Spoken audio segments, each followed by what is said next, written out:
नमस्कार, व्योम टीवी के इस लाइव और नॉन लाइव सेगमेंट पेज में मैं उमेश आपका स्वागत करता हूं। श्रीमान, हम लोग हैं चिटाही धाम धर्मशाला नंबर 2 पे। आपने इससे पहले 1-1.5 मंथ पुरानी आपके पास एक बात पहुंची होगी, 2, 3, 4 को बागेश्वर बाबा का यहाँ पर आयोजन होना है, वो राम कथा करेंगे।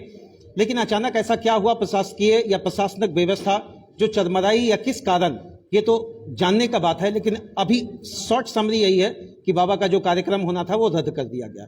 इसको लेकर बागमारा विधायक धनबाद में प्रेस कॉन्फ्रेंस के माध्यम से उन्होंने जानकारी दी है। अभी उनकी धर्मपत्नी श्रीमती सावित्री देवी जी हैं, उन्होंने भी प्रेस कॉन्फ्रेंस के माध्यम से यह जानकारी देने का न केवल काम किया है, बल्कि जिला प्रशासन को अपने शब्दों के माध्यम से आड़े टेढ़े प्रश्नों का सीधा जवाब देते हुए उन्होंने यही कहने की बताने की कोशिश की, जो राम का नहीं वो किसी काम का नहीं। चलिए, जो राम का नहीं वो किसी काम का नहीं, इन्हीं सारी चीजों को हम लोग जानने की कोशिश करेंगे। यथावत स्थिति में पुनः राम मंदिर चिटाही धाम अपना कार्य कर रहा है, लेकिन बाबा का कार्यक्रम रद्द है। मैडम, पहले तो थोड़ा सा पहले तो आपका स्वागत है जी। बहुत बहुत धन्यवाद आपके चैनल को। अचानक ऐसा क्या हुआ कि प्रशासन कही कि यहाँ लोग आएंगे तो भीड़ भाड़ बढ़ जाएगा, क्या मन में आया प्रशासन को? देखिए, जब धर्म को आगे बढ़ाने का कोई काम करते हैं तो उनके पीछे बहुत कोई लगते हैं, उनका पैर खींचने का काम करते हैं। लेकिन यहाँ हमारे राम राज्य मंदिर के प्रांगण में जब कोई बड़ा कार्यक्रम करने का सोचते हैं तो हम लोग के विरोध में यहाँ के हमारे झारखंड राज्य की सरकार और हमारे जिला प्रशासन पूरी तरह से अपने जो विरोधी के रूप में लग जाते हैं कि यहाँ पे कोई ऐसा बड़ा काम या बड़ा प्रोग्राम होने नहीं देना है। वो लोग विधायक जी के प्रति पता नहीं क्या मन में रखे हैं, लेकिन विधायक जी तो यहाँ के जिला प्रशासन और राज्य सरकार से आग्रह ही कर रहे थे कि हमारे इस क्षेत्र में बाबा बागेश्वर धाम के पीठाधीश्वर धीरेन्द्र शास्त्री जी को हम लोग लाने का काम करेंगे, इसमें आप लोग साथ दें। यहाँ अभी आप जो भी बात कही, मेरे पास 3 प्रश्न आ रहा है। जिला प्रशासन का दुश्मनी सीधा शब्द से हम परिभाषित करेंगे, विधायक जी से है, बीजेपी से है या सनातनी व्यवस्था से है? तीनों को हम लोग एक पैरेलल नहीं रख सकते हैं, किससे कहेंगे आप? जिस तरह से उन्होंने अभी अपनी प्रतिक्रियाएं दी है, इनको तो सनातन विरोधी कह सकते हैं। अच्छा, एक बात बताइए, बिहार में भी सरकार नहीं है बीजेपी की, लेकिन नीतीश कुमार ने वहां परमिशन दिया और पुलिस बल शासकीय व्यवस्था को हम देखें तो कहीं ना कहीं बिहार से झारखंड का व्यवस्था हर कंडीशन में मजबूत है। वहां सरकार नहीं होने के बाद परमिशन मिला और यहाँ सरकार नहीं होने के बाद परमिशन नहीं मिला, इसको क्या कहेंगे? इसलिए मैं आप सभी को आग्रह करना चाहूँगी कि इस चीज़ को आप लोग भी पूरे गंभीरता से ले और इस क्या कारण है ये जिला प्रशासन और राज्य सरकार से पूछने का काम करें। हम लोग को खुद नहीं समझ में आ रही है कि यहाँ पे ऐसा क्या उग्रवादी क्षेत्र है या आतंकवादी आ जाते हैं, ये तो हमारे समझ से परे है। तो इसका बेहतर जवाब आपको यहाँ की जिला प्रशासन ही दे सकती है। आपकी विरोधी पार्टी की तरफ से एक प्रश्न मुझे कहा गया कि जब ये बागेश्वर बाबा को सब कुछ पता होता है, वो अगमजानी है, भविष्य वक्ता है, तो उन्हें पहले भी ये पता होगा कि हम वहां नहीं पहुंचेंगे, फिर संकल्प उन्होंने क्यों करवाया विधायक जी के हाथों? देखिए, ये जो भी बोल रहे हैं, मैं उनसे यही कहना चाहूँगी, उनको अगर कोई प्रश्न पूछा जाए तो उनका जवाब देते हैं। ये तो पता आगे और पीछे, ये तो सिर्फ प्रभु श्री राम ही कह सकते हैं कि आगे वर्तमान में क्या होगा, भविष्य में क्या होगा। और उनके ये अपने आप को दास बोलते हैं, अपने प्रतिनिधि हैं वो, तो इनको जितना पूछा जाएगा उतने ही ये जवाब देंगे। उनका हम लोग बहुत आग्रह किए तो वो बोले, अपना संकल्प दिए कि हम मेरे तरफ से और विरोध नहीं होगा, हम अपना तरफ से पूरे मतलब संकल्प दे रहे हैं कि हम वहाँ पे जाएंगे।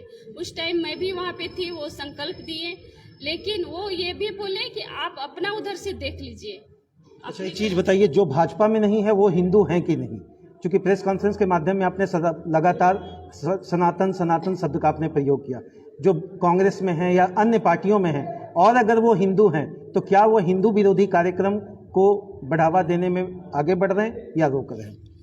जो हिंदू विरोधी हैं, जो सनातन विरोधी हैं, उसको मैं हिंदू नहीं मानूंगी।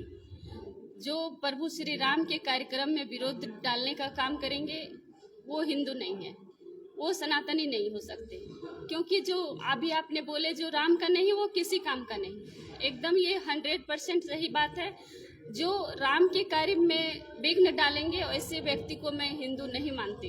एक तरफ जिला प्रशासन से आप सुरक्षा की गुहार लगा रहे हैं, घर से सुरक्षा हटा दिया गया, उन्हीं से आप सुरक्षा की मांग कर रहे हैं। दूसरे पर विधायक जी खुले डंके की चोट पर जिला प्रशासन के अगेंस्ट में प्रेस कॉन्फ्रेंस करके उनको दहाड़ भी रहे हैं। तो एक तरफ हाथ सहयोग का और एक तरफ हाथ विरोध का, किस तरीके से कहेंगे, कैसे सहयोग मिल पाएगा? देखिए, वो जहाँ पे जैसे काम करेंगे वैसे तो विरोध करना ही पड़ेगा। अगर वो हमारे घर से सुरक्षा हटाएंगे, वो नहीं देते हैं, जो नियम में है उस चीज को हम लोग मांग करते हैं। उनको ये नहीं बोलते हैं कि हमारे घर में पूरा फोर्स दे दीजिए, लेकिन जितना है एक नियम में, अगर किसी को उस तरह का जरूरत है तो ये सुरक्षा देना यहाँ का एसएसपी का काम है, वो देखना एसएसपी साहब का काम है, लेकिन वो इस चीज को नजरअंदाज कर रहे हैं। अच्छा, जब आप वहाँ बागेश्वर बाबा से मिले थे तो मन में खुशी थी कि 2-3-4 को यहाँ एक बहुत बड़ा समागम होगा, लोग पहुँचेंगे, वह खुशी मन में लगता है एक मलिनता का भाव दिमाग में आ रहा है लोगों को? क्या देखिए, उनसे अगर मिलने के बाद तो हम लोग को लग रहा था कि मतलब स्वयं प्रभु ही उनके रूप में आ गए हम लोग के सामने। वो जो एक एनर्जी था वो बता नहीं सकते हैं कि शाम 7 बजे से लेके 4 बजे तक उनका इंतजार करना, खड़े या बैठ के, लेकिन मतलब 1% भी थकावट ना आना। और अभी आप 2 घंटा कहीं पे बैठ के किसी का इंतजार कीजिए तो उसमें भी आपको लगेगा कि तबीयत खराब हो गया है, लेकिन वहाँ पे इतना देर बैठने के बाद उनका चेहरा जो दिख गया और वो जो एनर्जी दिए थे वो प्रभु श्री राम का ही आशीर्वाद था जो हम लोग उनसे मिल पाए थे। और मिलने के बाद जिस तरह से वो बात करते हैं, जिस तरह से वो हमारे यहाँ आने में अपना सहमति जताएं, इसके बाद तो अलग ही एक उत्साह मन में। चलिए 2-3 मिनट मैडम और समय लेंगे। जिला प्रशासन आपके साथ खड़ी है या नहीं? देखिए, जिला प्रशासन अगर खड़ी रहती तो यहाँ पे अनुमति जरूर मिलता, क्योंकि यहाँ पे कार्यक्रम होने से उनको कोई आपत्ति होने वाला नहीं था, उनको कोई होने जा नहीं रहा था, बस उनको यहाँ पे सुरक्षा देखनी थी। और बाकी आपको बता दें कि यहाँ के प्रशासन अनुमति दे या ना दे, इस हमारे धनबाद जिला के, हमारे बागमारा के क्षेत्र के एक कार्यकर्ता इतने बड़े, एक सब सिपाही हैं कि एक जिला प्रशासन उनके आगे कुछ भी नहीं है। लेकिन हम लोग जिला प्रशासन और राज्य सरकार का हम लोग सम्मान करते हुए और एक नियम के तहत हम लोग इस चीज को, कार्यक्रम को करना चाह रहे थे, लेकिन वो इस चीज में विरोध जताएं और हमारे जो कार्यक्रम की अनुमति नहीं देने के कारण यहाँ के जनता सभी को जो मन में ठेस पहुंची है, इसका तो जवाब उनको देना ही पड़ेगा। बहुत बहुत धन्यवाद मैडम। हर व्यक्ति के मन में एक आस था मेरी पर्ची निकलेगी, हम भी लगे हुए थे, बाबा मिल जाते तो पर्ची निकल जाती, कुछ बातचीत होती, लेकिन अब बात है कि नहीं आना। अब जिला प्रशासन के लिए हम ग्राउंड चलकर आपको लाइव सेगमेंट पेज से दिखाएंगे तैयारी क्या की गई थी, ग्राउंड का साइज क्या था, सुरक्षा चारों चौकोबंद तरीके से सम्मिलित और सामूहिक तरीके से जो व्यवस्था करने का 2-3-4 का पदार्पण था वो बिल्कुल धरातल पर था। लगातार पिटीशन दिए जाने के बाद एक लॉजिकल जुडिशरी सिस्टम होता है कि अगर आप किसी चीज का प्रतिवेदन देते हैं तो आप उसका जरूर जवाब देंगे। जवाब में देर क्यों? जिला प्रशासन इसका जवाब दे। जवाब मिलने में देर या जवाब देने के दबाव में देर, यह सोचने का प्रश्न है। न्यायिक प्रक्रिया अब अंतिम दरवाजा है विधायक जी के पास। क्या न्यायिक प्रक्रिया के लिए आगे गुहार लगाएंगे? क्योंकि मुझे लगता है जिस तरीके का शब्द विधायक जी या उनकी धर्मपत्नी की तरफ से रखा गया है, ऐसे में बाबा का यहां आना तब तक संभव नहीं हो पाएगा जब तक कि सरकार बीजेपी की नहीं होगी। जय हिंद श्रीमान। इस लाइव और नॉन लाइव सेगमेंट पेज से मेरी तो एक ही आवाज है, हम लोग चलकर दिखाते हैं और किसी भी हाल में सनातनी विरोधी विचारधारा से हम लोग समर्थन नहीं रखते। जय हिंद।